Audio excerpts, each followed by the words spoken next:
এরকম শব্দ করতেছে? এই আতুটা ভাইরে মাথা ফাটাই দিমু কই দিলাম।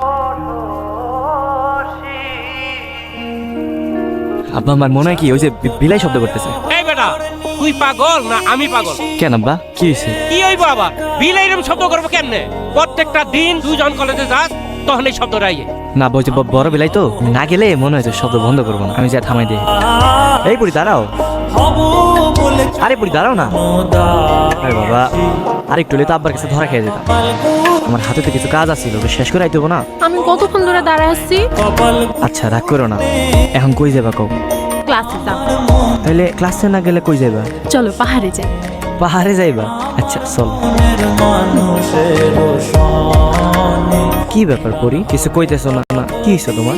এই জায়গাটা কত সুন্দর আর পাশে তুমি। এই দুইটা জিনিস একসাথে থাকলে আমার মনে হয় কি এই পুরো পৃথিবী আমার হয়ে গেছে। আমার আর কোনো কিছুর দরকারই নেই, অনেক শান্তি লাগে আমার। আচ্ছা পরি তুমি কখনো বদলাইবা না তো? মানুষ পরিবর্তনশীল, মানুষের বয়স বাড়ে, সময় যায়, হয়তো আমিও বদলাম, কিন্তু আমার একটা জিনিস কোনোদিনই বদলাইব না। কি সেটা? তোমার প্রতি আমার ভালোবাসা। আমার অনেক শখ আছে বুঝছো, তোমার নিয়ে সংসার করবো, ছোট্ট একটা বাড়ি থাকবো, আর বাড়ির উঠানে গাছ থাকবো, আম গাছ। ওই আম গাছের নিচে বৈশা তুমি আর আমি চা খাবো, পাশে আমগো বাচ্চারা খেলবো, কত মজা হইব তাই না? পরি শোনো, পরি তুমি আমার জীবনের শেষ ঠিকানা, তুমি আমার পরিবার, তুমি আমার নাম।